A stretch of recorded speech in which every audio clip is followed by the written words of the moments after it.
How's everybody doing today? So glad to see everybody here. So obviously we're here for security awareness training. And for those of you that don't know me or don't know that much about me, I'm Brendan Lewis. I see a couple of familiar faces here in the room. I've worked with you all before, but for those of you that don't know, Brendan Lewis, I've been with C3 Tech almost 2 years now, and I've been in the industry coming up on 11 years now. So cybersecurity is actually a passion of mine. It's one of my favorite things to do. Got a degree in it, got a couple certifications in it. So I'm really excited to be giving this talk to you all today. And let's get right into it. So the overview of today's discussion, the stuff that I'm hoping to hit and hoping you guys will be able to take away from it is, first of all, why have this talk? Why be here? Why learn to be security aware? Second of all, who are the potential threats and who are the potential targets? Third, what are the goals of these threats or these bad actors? Fourth, what are the tactics and the techniques that they use to achieve their goals? Fifth, how can you stop them from achieving their goals? And sixth, and finally, how does C3 try to stop them from achieving their goals? So, first of all, why be security aware? Why have this talk at all? First of all, and I think the biggest point is technology can't do it alone. And there's many reasons why technology can't do it alone. Firstly, it's not a sit and forget thing, right? We can't just install antivirus on our machines and then just walk away and hope that it stops everything it's supposed to stop. You have to have somebody that knows to go and check the logs, make sure that it's scheduled to run on a routine basis, make sure that it's set up to stop the threats that it should be stopping, things like that. And on top of that, you have to know what technology you need to set up on your network, on your systems, on your servers, things like that. Second point is users, all of us being users, we're the first line of defense. It's more often than not that we get phishing emails in our emails. We get spam texts to our phones. We get spam calls. We get all this stuff that comes through that, you know, the technology might have missed. You know, you might have spam or phishing protection set up for your emails, and I've got a really nice example of this later, but we might have this configured and it still slipped under the radar, got right on through. So you need to be able to identify that because there's still a human element to stopping these threats. And to tie that in with point 3, all of us, even the techs here at C3, we're the weakest link. Technology is programmed to stop this stuff. It's configured to make sure that none of this gets through to harm your systems. But there are still some people out there that don't know what to do whenever they see a phishing link or whenever they see a suspicious email. And the technology is going to do what it should do, but we might not necessarily react the way that we should react whenever we see these things and we come across these threats. And fourth and finally, there's threats everywhere. I mean, you go into Walmart, you've got somebody asking you for money, trying to give you a story as to why you should give them money. You're getting suspicious text messages, you're getting suspicious phone calls, suspicious emails. It's everywhere. So there's just an infinite number of things to learn about when it comes to how do I protect myself from this attack, from that threat. So who is a threat and who is a target? Well, some of your more common threats that you'll hear about, or maybe it's a disgruntled employee. Maybe it is a script kiddie, which script kiddie, that's what we call somebody who is new to the hacking and the programming game, and they don't really necessarily want data. They don't want any sort of money, right? They're just doing it because they want to see how far they can take it. They want to see if what they learned how to do actually works. We call them engineers. Well, I've got down there Rogue IT, right? So Rogue IT, you could have a couple of IT engineers that you as a company, you have your goals and you have your wishes, but you could have IT engineers that are doing the exact opposite of that. They're trying to make money off of you that you don't know that they're, you know, it's like Office Space, right? How many people here have seen the movie Office Space? Where in Office Space, they program the virus that scrapes a fraction of a penny off and it's putting it in a bank account somewhere. You know, that's kind of a pretty good idea of what Rogue IT would be, right?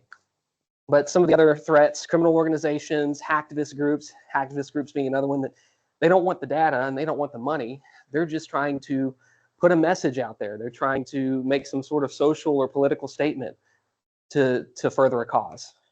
But really, at the end of the day, anyone can be a bad actor. Anybody could be a threat. You just don't know. So that's why you have to protect yourself from all angles, and really kind of from anyone. And to the flip side of that, when it comes to targets, there's more common targets out there. There's people out there that are more susceptible to being a victim than others, like C-level individuals and company owners, just like there's businesses out there that are more susceptible to being a target than others, like government entities and financial institutions. But at the end of the day, any person or business can be a victim. And the reason why that is because everybody in this room has something to offer a bad actor. It could be sensitive data, be it personal, financial, medical. We all have that stuff. It could be system resources. They might not want to get on your system to steal data or to steal information. They might just want on your system for the hardware resources. They might be looking to mine for cryptocurrency, or they might be looking to add it to what's known as a botnet, which is this network of infected computers that are designed to just push adware out there to other computers and try and infect other computers until it grows bigger and bigger and bigger, right? Or you have, like I said, the social and political gain, the financial gain, or they might just be looking to stop your business, stop your services that you provide, or stop an entity entirely, like a government organization. So the big thing that I want to talk about today is social engineering. And that's because social engineering was the largest reported attack vector to the FBI in 2024. It is the most common way that these bad actors try to deliver malware or try to steal information or anything like that. Has anybody in here heard of social engineering before?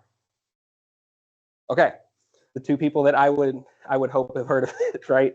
So social engineering is it's essentially the use of psychological influence to try and get the target to divulge information or give money or something like that, right? It's preying on human psychology. There's many different techniques to do this, and I'm not going to talk about all of these. The two or three that I'm really not going to talk about is quid pro quo, which is I will give you something in exchange for information. And I'm not going to talk about tailgating, but tailgating is anybody in here had to badge into a room before or badge into a building before? Tailgating is whenever somebody's going to try and follow you through to get into the building. So, but the ones that I really want to talk about is pretexting. That's the first one that I want to talk about.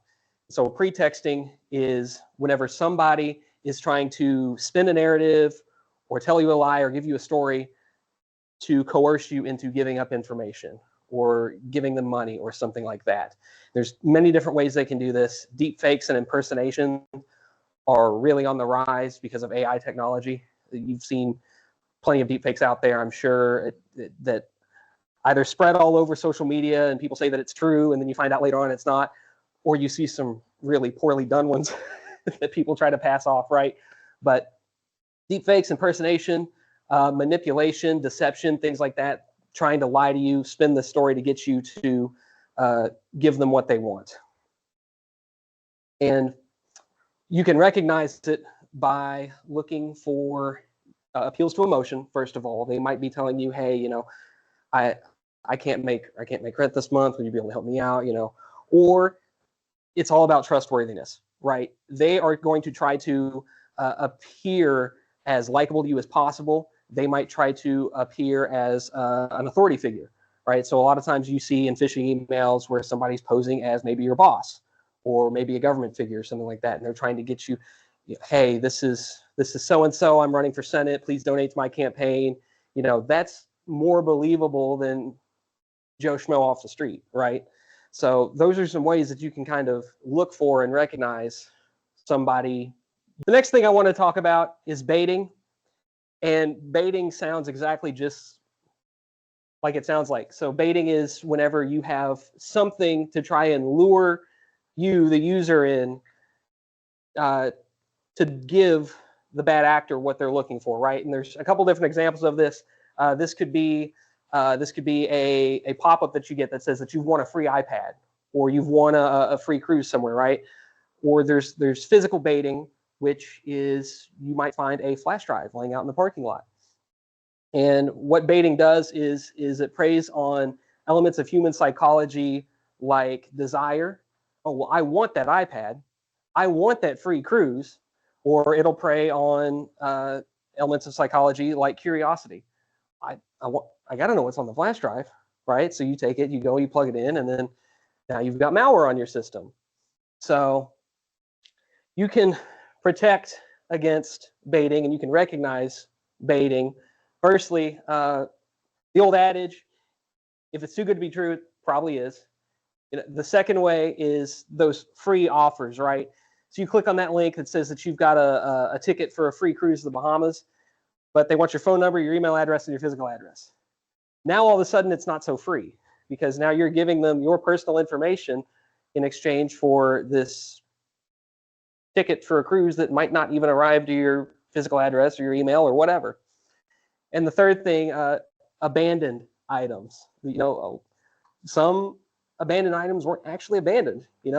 A good way to look at it, kind of a joke, but the old dollar bill on a fishing string, right? Whenever you come along, you go to pick up the dollar bill and they yank it out from under you, you got baited, So obviously not as extreme a case as plugging in a USB drive and then you get hacked, but still a form of baiting. Now, phishing, how many people here have received a phishing email? Should be everybody, because it's actually the most common form of malware dispersion out there right now. It's estimated that 1 in every 99 emails a person receives is a phishing email. 43% of all ransomware attacks came via phishing email, and 92% of all malware is spread through phishing. So phishing is unique in that the reason why I talked about baiting and pretexting first is because a lot of your phishing emails will have bait in there, and they will use pretext to try and get you to click on the link or try and get you to reply. So we all know what email phishing is, but there's other forms of phishing as well. And I was making this PowerPoint and I put vishing and smishing down there, and I was like, they're going to think that I am making these words up. I promise you, they're totally legit. Vishing, voice phishing, you get it over a phone call. Smishing is done over text message, SMS. We IT people think we're clever. But other forms, spear phishing, targeting a specific individual. And then whaling is a kind of spear phishing where you're going after higher ups in a company, CEO, CFO, anybody with pull, like an HR manager, things like that. So whenever you put it into that perspective with vishing and smishing, people have attempted to phish you even more than you previously thought. So how can you recognize a fishy email? Well, the first way would be to be discerning of requests for highly sensitive information. I know that Ed would never tell me to give him my routing number over email. That would come in an HR form, or I would go to the HR website and put it in there. He would never ask me to provide that over email. And if he does, I can always verify the request with him. I can walk over to his office. I could text him, call him, say, hey, do you really need my routing information? And you always want to do this outside of the channel of communication that you got the suspicious message from. Because if Ed emails me and says, hey, I need you to wire me $40,000. If I email him back and say, do you really need me to wire you $40,000? If his account's been compromised, if he's been hacked, and I email back, do you really need this? If it's been compromised, the bad actor's just going to say, yep, this is a legitimate request. I need you to send it right away. So if you're ever going to reach out to the alleged requester, do it in a channel of communication that isn't where you received the suspicious message. Recognize wrongful use of fear and urgency. So a lot of times phishing emails will tell you, hey, we need you to do this right now. And if you don't do this right now, we're charging your account, or we're shutting down your account, or we are wiping your storage, or whatever. Most of the time, a company's not going to do that. They're going to send you, hey, you've got 60 days until your account is shut down. Hey, you've got 30 days until you're late on your bill and we charge you. So more often than not, that's not normal. But above all else, you just have to be observant. It's pretty common for phishing emails to have some sort of grammatical errors in them or some sort of spelling mistakes. And it's also pretty common for them to have the date and time wrong as well. I have seen quite a few where you get a phishing email and the date is from next week. I don't know what time traveler is out there or why he's requesting my bank account information, but if he's got a time machine, he probably doesn't need my money. He's probably way better off than I am. So, but also in personal greetings, if you get an email that says, hey customer, hey user, that's not normal either.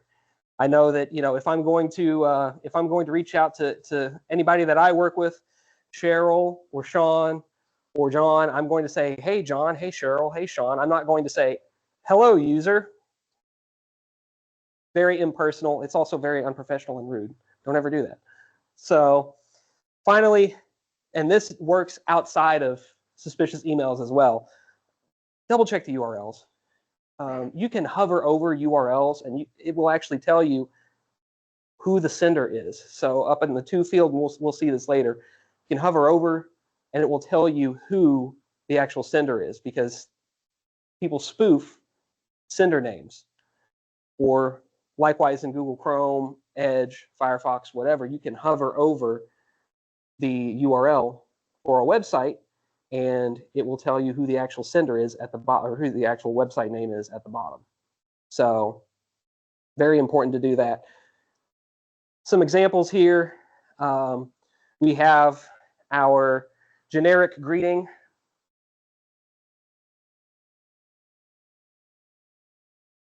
We have our generic greeting here up at the top where they just say, dear customer. Might not be as abnormal since this is supposedly coming from Global Pay, but they are telling you that your account has been restricted. And then for some reason, there is a file down here. I don't know what a file has to do with my account being restricted, but that's a possible malicious file. Another example, this one is supposedly from Microsoft, but the sender does not have a Microsoft address. They made it real easy for you because you don't even have to hover over this one. And then down here, they've got a link that they want you to click. If you were to hover over this link, it would tell you exactly where it went. And then last one here before I get to a really good example. The sender here is not emailing you from a company address. They're wanting a wire transfer done, which I would think would be out of character. And then they're wanting it done as soon as possible. And they're not sending it from a business address. But this one is a really good example of whenever the signs aren't there. Ben, I don't know if you want to come up and talk about this because you were the one that received it. But this is a great example of when those signs aren't here. Yeah, so I got this last week or two. I don't know how many of you guys else got this email as well from Indiana Department of Revenue, and they send an email out. I checked the email here because I've never received one from them before. I was like, what is this? Indiana Department is kind of tax sign, right? What's going on? And so it looks legit. Subscription.in.gov. Okay, that looks like a legit email from the Indiana Department of Revenue. And I'm like, this is really weird. So I continue through the email body and look at it, and I see it's an unusual activity in your PayPal account. And you're like, okay, my PayPal account, crap, what's going on there? So before you even click the link, kind of gotta stop and think, take a time out and go, wait a minute, this doesn't add up. Why is the Indiana Department of Revenue in my PayPal account? Right? So there's the big red flag. This was a message sent out somehow from a legit sender. I did some more research on that. It was a legit third party that the Indiana Department of Revenue and probably a few other organizations at the government there use to send out bulk emails. And I don't know if you've heard about this in the news or have seen some articles on it, but they had stopped using that service, but somehow that service, the threat actors were able to get in, and I don't know how, but they reused that service and sent out a whole bunch of emails legitimately from this third party who was tied in with the email account from Indiana. And so if all of those email pieces that authenticate through that says, yes, you're a valid sender, you're authorized to send from this subscriptions.in.gov, it's a legit domain. And so all your SPF records and all the other things that email servers check along the way to make sure it's valid, were there. And because somehow this didn't get shut down on the third party vendor, they got compromised and sent out all these emails. And so there's a lot of people freaking out. And I think I saw a news report about it at some point, but it's a good example of a phishing email. And it looks right here, right? But the body of the message just didn't make sense, didn't jive with who was actually sending it. Yeah. So that's what clued me in. Yeah. So thank you, Ben. Yeah. So like Ben was saying, this is a really good example because like those signs aren't there. You don't see any misspellings because of how this threat actor was able to send out this email. The sender is a completely legitimate sender. So all the stuff that you would normally look for isn't here. The only way you could figure out, even if this wasn't here, because this wasn't here until Ben is suspicious, and this wouldn't be here if it weren't for spam policies that you have in place, right? Or if you have a spam protection client like Proofpoint or IronScales. So if these two weren't here, the only way you could tell that this is a fishy email is, why is the Department of Revenue in my PayPal? This is a great example of the technology not catching all of it. Because if you didn't have your spam protection and your spam policies in place and your phishing protection, you wouldn't have those, and it would just be up to you to decide, okay, am I going to click that link or not? So moving on to the next one I want to talk about is water holing. So water holing is essentially an attack that is targeting a site that people trust, that users trust, right? So like, what are some sites that you go to often that you trust, that you wouldn't expect to have some sort of malicious file attached to it or would be stealing your data? Amazon, SharePoint. Yeah. Facebook, Google, stuff like that, right? Millions of people go into those sites every day, and they're not expecting anything bad to happen to them. Well, so what these guys do is there's a couple different ways they can do it. And the way that you can recognize it is, firstly, just look for unusual behavior, either on the website or in the browser. If the formatting of the website's off, or if your browser's kind of running slow, or if you notice a pop-up there in the top right-hand corner telling you that you've signed up for notifications, or you've got a pop-up that says that you've got a new add-in that's been downloaded and installed. Those are some suspicious things that might be telling you, hey, the site that I'm on is not the site that I should be at.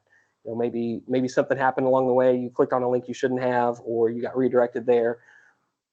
Those are some things you can look at.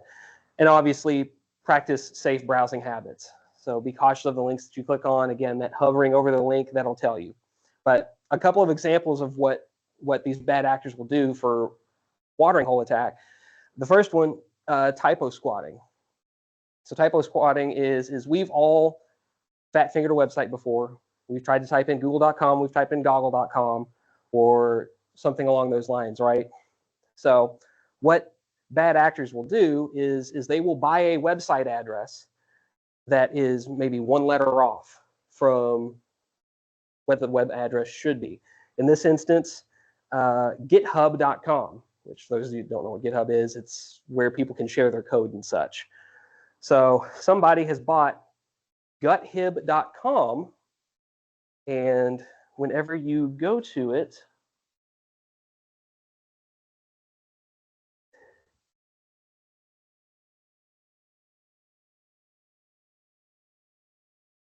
you're greeted with "you spelled it wrong."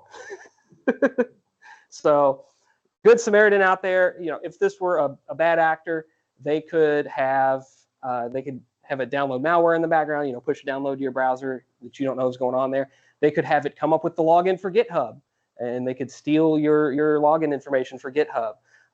But in this case, a Good Samaritan here has just put a friendly reminder: hey, you spelled the web address wrong.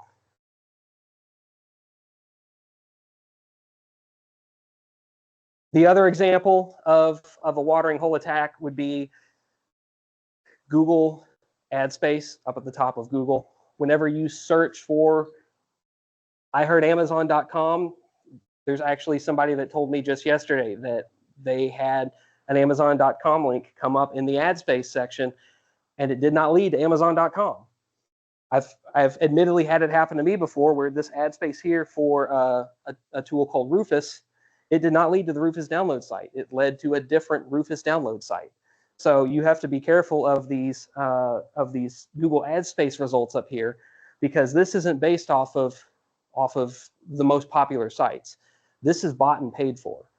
So people out there will buy these ad spaces, and then they will spoof the name of the website. Like this says Facebook.com, but when you hover over it down here, it does not say Facebook.com. The actual source is some totally other web domain that when you go to it, it's going to download malware, put up a fake login to get your credentials, things like that. So I want to spend the second half of this just talking about what you can actually do to sort of be proactive and prevent stuff like this from happening. So I want to hit passwords here real quick.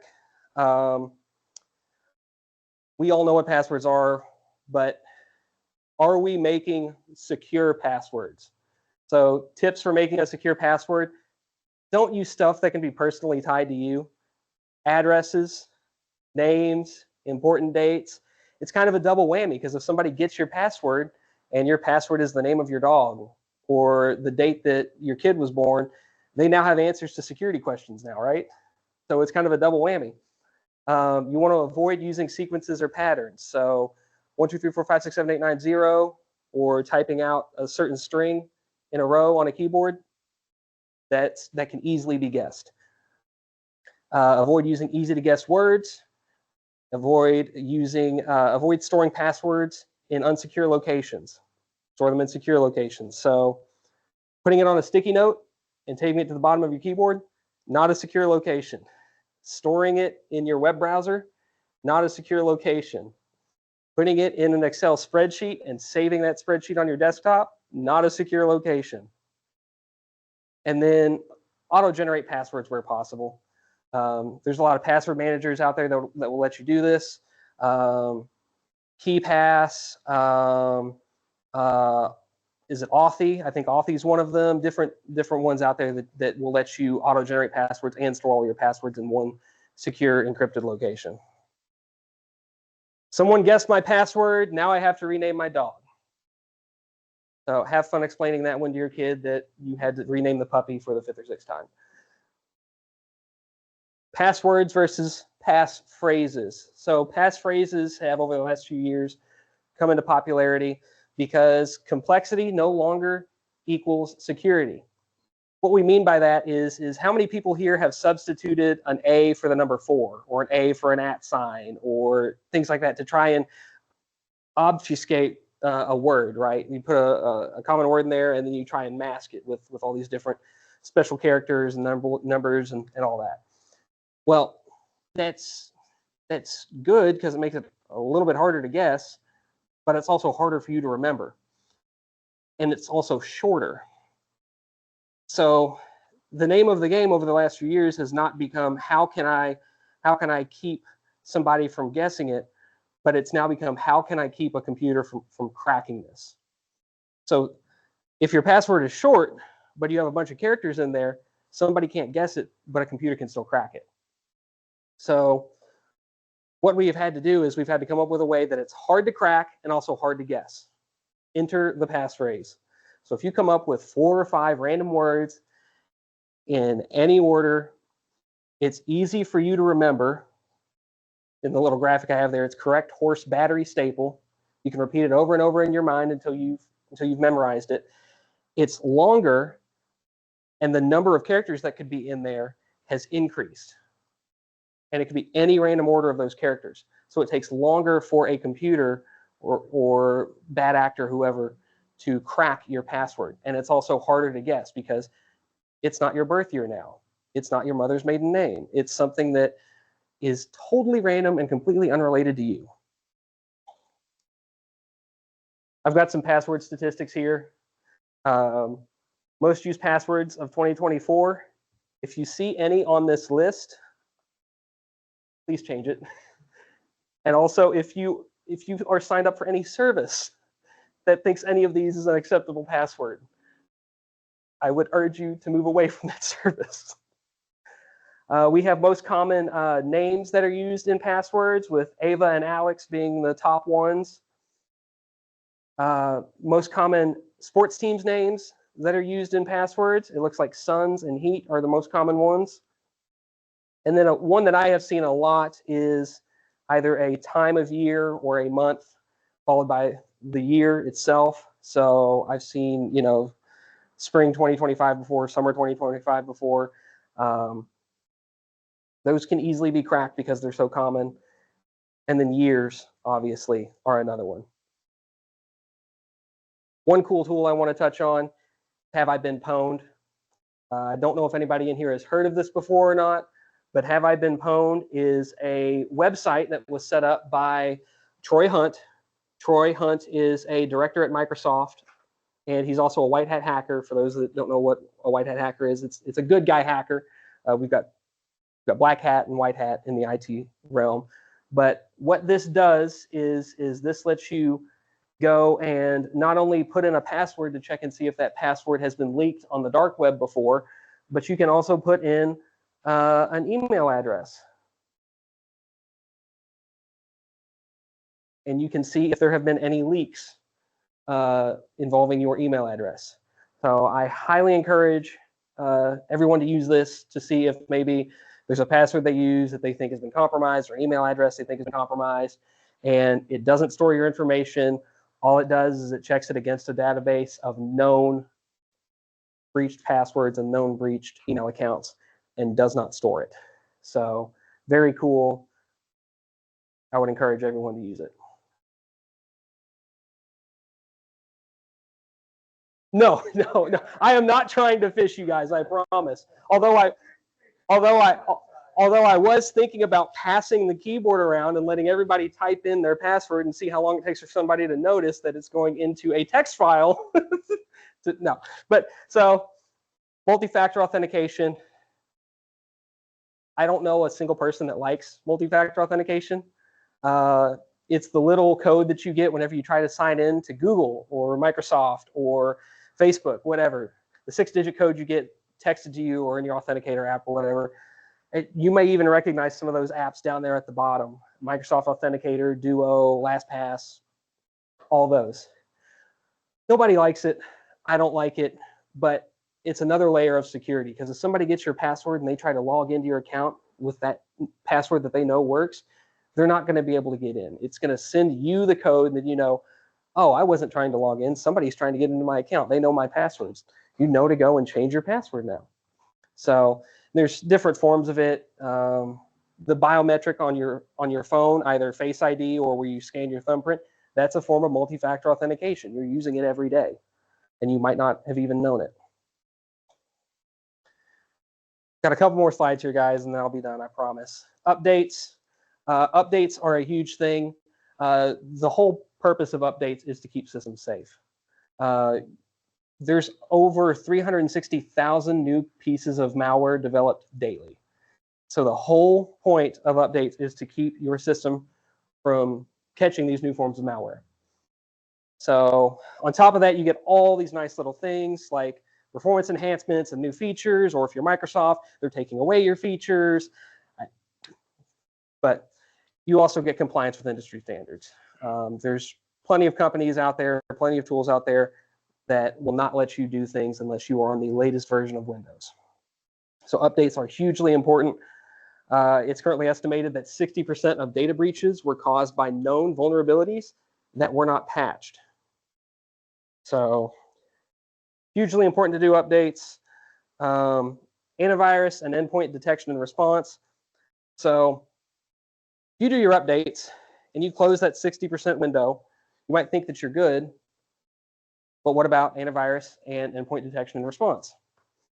So antivirus and EDR is hugely important because there's 360,000 new pieces of malware being developed daily, but there's 190,000 malware attacks every second. So it's fine, your updates might patch a hole, close a vulnerability, but if one gets through, what do you have to save you?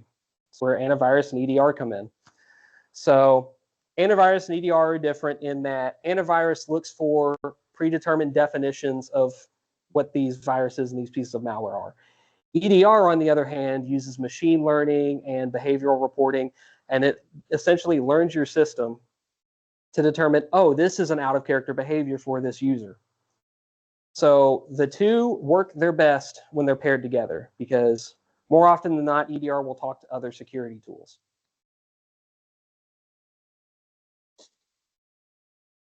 So why is AV and EDR so important? Obviously, antivirus, you get your protection against malware. A lot of them now come with a free web browsing add-in that help you be protected while you're browsing the web.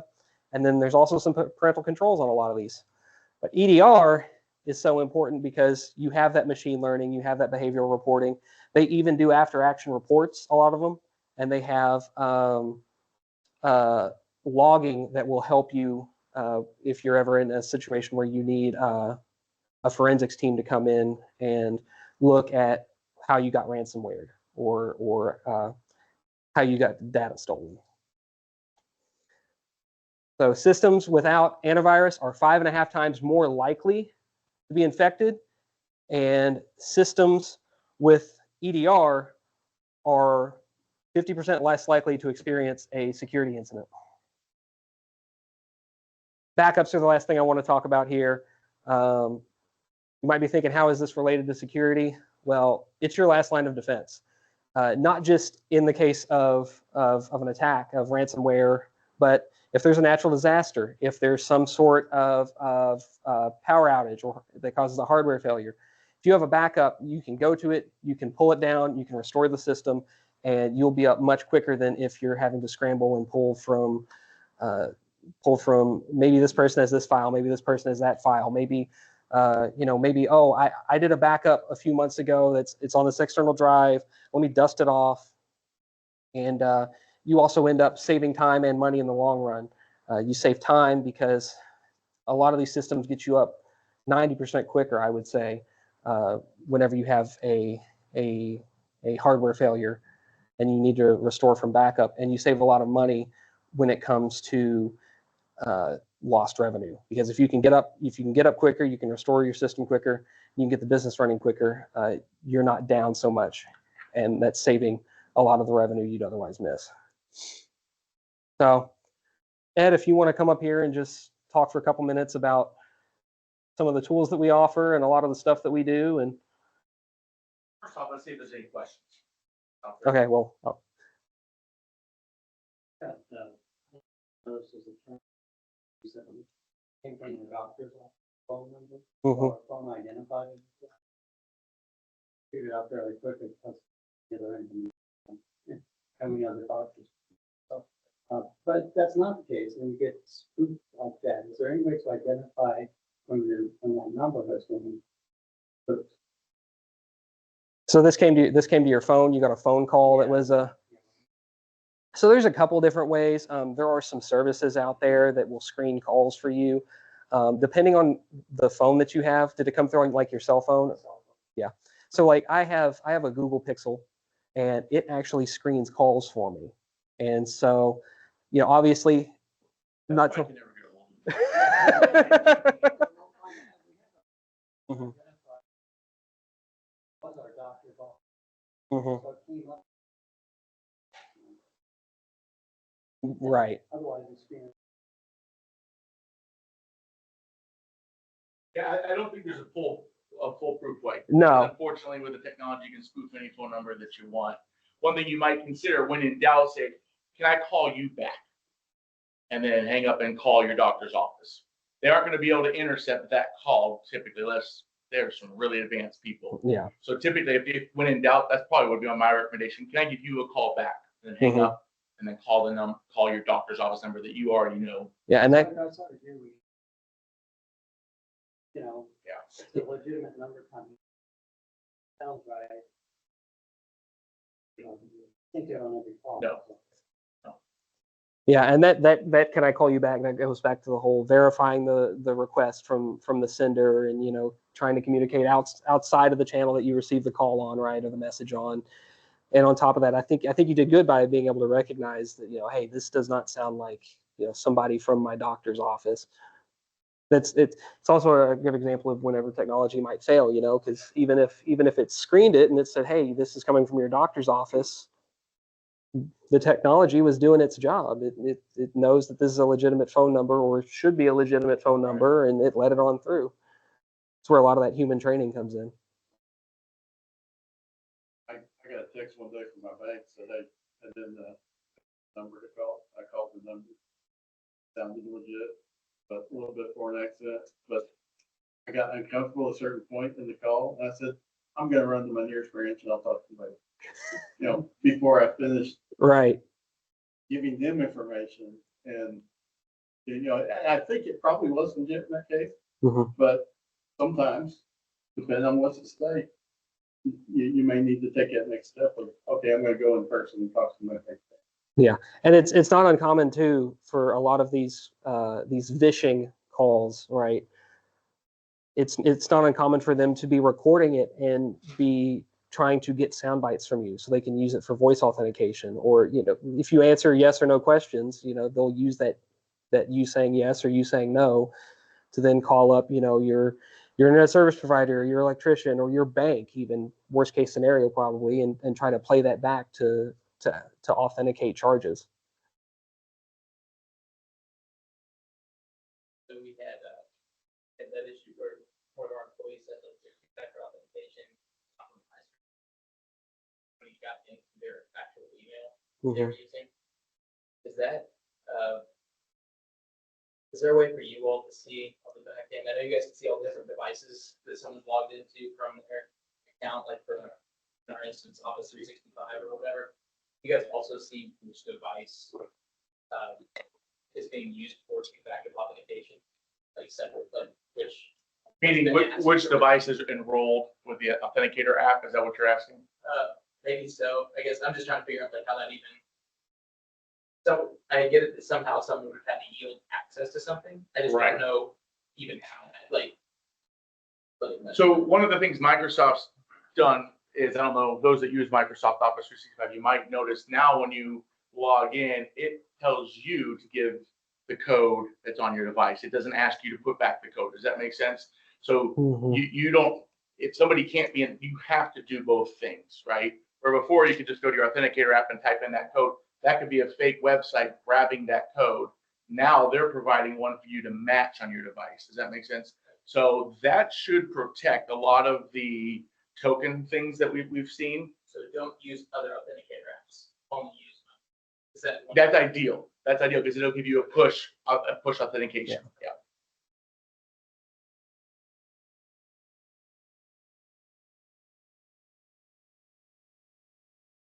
Any other question? So go ahead and book. So one of the things we do is, as an IT company, I'm not here to sell you on anything. If you guys aren't our client, that's absolutely great. We're glad that you're here. If you are our client, thank you for being here. Hope you enjoy the food. Just remember that. So but well, one of the things is these are all real things, and hopefully you guys have, there were a few things throughout the discussion where you're like, ooh, I can see how that could happen to us, or that's happened to me, right? And there are solutions to almost everything, but they're never going to be foolproof. I think you said in the beginning, who is your first line of defense? Users, The users, right? Who is your weakest link? users. The users, right? Every one of us are those users. So that's why these types of discussions are important, because these tools, these are all some of the tools that we use, and we change up our stack occasionally. Fortunately, believe it or not, I don't know if you all remember a few months ago when CrowdStrike took down a couple of airlines temporarily and people were stranded. I had been on a demo with CrowdStrike 3 months before, and we were considering going to them. We very well could have been with them, it could have affected all of our customers. It's not because CrowdStrike's bad, they just had a bad situation. But those are the types of solutions that IT providers and or internal IT should always be looking for, but realizing it's not going to be the end all be all. It's not going to fix all the problems, because the users are always going to be your weakest link. When they get a call from somebody that sounds like it's their doctor's office and they provide too much information over that phone, doesn't matter what software tools you have in place, that information's out there. So that's why these types of discussions are really the best thing, in conjunction with the proper monitoring and tools that can protect not only your businesses and your work environments, but your personal information as well. And so that's kind of why we wanted to do this today, is just to hit on some of the things that maybe we aren't thinking about, or refresh our minds on some of the things. But none of these solutions, we have solutions for almost everything. You got too much spam, we got a solution. You got too much phishing, we got a solution. Our phishing solution, for example, I got the Indiana thing. I was actually overseas in Europe. I got the Indiana thing, and it said for me, one of your business accounts has an issue, and we're going to suspend it until you correct your PayPal thing. It's all the same thing. I don't have PayPal. Well, we do have 3 or 4 businesses. That's a big deal. Anybody here's managed, make sure you have your entity reports turned in, all these things on time.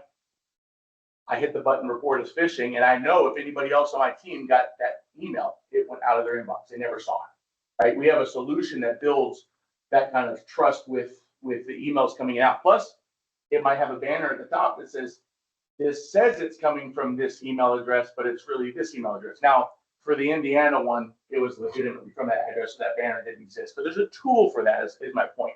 There's a tool that we have, Blackpoint, for example, 24/7. There are human beings that are monitoring our clients that are using Blackpoint. All of their Office 365 logins, all of their devices, where are they logging in from? How can they be logging in from San Diego and Russia at the same time? Nope. They call us 24/7 and say, you've got this issue, we've blocked the account.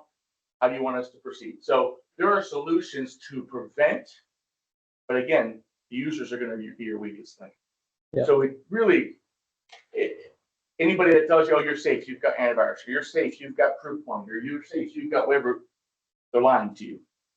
You're better off, but having these discussions with your people, with the users, that's how you're going to become the safest.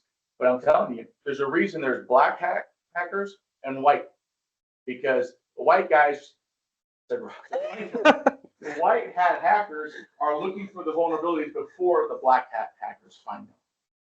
Sometimes these guys aren't as good as these guys. And so no matter what you do, you're never going to be 100% protected. And that's where the backups come in as well. Yeah. And I'm amazed over the years how many times we have customers like, yeah, I don't really want to spend that kind of money. I don't want to spend $300 or $400 a month on backups or whatever, until the first ransomware incident happens. And we're like, well, we can rebuild some of this stuff and this other stuff, but because you didn't want the real-time backups, we're stuck, right? And so it's interesting, and as a business owner myself, I make stupid financial decisions because I just can't see spending that kind of money. And then later on, I wish I just spent that money then. So that's a normal human being response, but it's interesting as times have changed, how people are more like, no, we need to have a good backup solution. The other thing is, if you want any kind of cyber protection policy for insurance, you're going to have most of these types of tools anyway. You're going to have to be doing these trainings with your team members anyway, just to be compliant. If you want to be honest with your insurance agent, right? We got some people who want to just check the boxes, but guess what? As soon as there's a breach, they're going to audit that stuff and they're not going to cover you anyway. So that's another part of this is, unfortunately, the insurance companies are pushing the industry because they don't want to cover a lot of these things. But the good part is it is causing more people in the world to say, I do need to enlist into some of these tools so that I can be compliant. That being said, If you guys have any questions relating to security or anything with IT, like I said, we're not here as a sales pitch with anything at all. We like to enlighten as many people about as many things as possible. Brendan did a fantastic job today. Thank you, Brendan. Thank you. And we really appreciate you all being here. Brian, I don't know if you have any final words or anything. I know, we'll be having a few things, every month or two, so I'll make sure and have you all on to see it, so an Office 365 class in June, and then some other stuff coming up after that. So. Yeah, our goal with this space, my wife and I have owned this building for about 5 years now. We had another tenant in here, and when they moved out, we thought this would be a good opportunity to have a resource space for trainings, for things like that. We will have some things coming up that there will be some fees involved with, like for Office 365 trainings and stuff, because we're actually bringing a third party in to do trainings, but we're going to be doing recurring things like this for free, just to bring people in and get them up to speed on some of these things. So we feel blessed to be able to have this space, and we're grateful for you guys coming in our inaugural event. Brendan, thanks for doing the first presentation. Any questions at all, please feel free to ask. Feel free to sit. There's more food back there. You feel free to visit, network, whatever you want. Time's up, Sean. We don't have to. I was gonna ask, is Burger King and Iron? No, they're completely separate. Okay. Iron Scales that's a great question though. Iron Scales is strictly fishing. It can identify some things as spam, but it doesn't do much with them. Proofpoint is strictly spam. And believe it or not, you kind of want those two things separate, because we actually do have another solution that does both together, but it's sometimes very confusing to the algorithm. Let's do it. Oh, no, we use Advanta. Yeah, we don't have a lot of clients on it, just the ones that really just want one solution. I just wonder, I think we got most of those. If you wanted to do like 30 seconds, I just wanted to just. So yeah, Blackpoint is the Managed Security Operations Center that I mentioned before. It's that EDR. The MDR. Yep, exactly. Managed detection and response. Yep. Iron Scales is the phishing solution. Axiom is what we're leveraging for most of our backups, because they do direct to cloud, so you don't always have to have a device they're backing up anymore. That was a big expense and headache for a lot of people. If they've got the bandwidth, we can back up every 15 minutes straight to the cloud in versions. So if you do get ransomware and it took 3 days for that to show up on your systems, we can go back 3.5 days and pull that back up and then combine the data that didn't get correct between those 2 points. It's a 1-year retention. So Yeah, keep it longer. for the right price, Sean, you can do anything you want. Lily, I see that.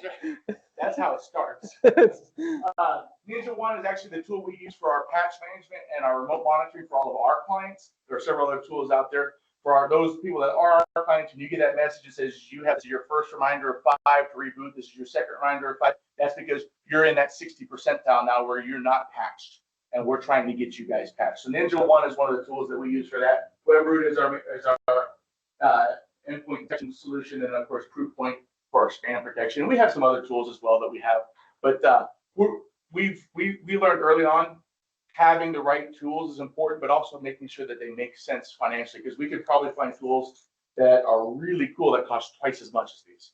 And so I'm always demoing new solutions that are out there. Like I said, we almost were with CrowdStrike right before that happened.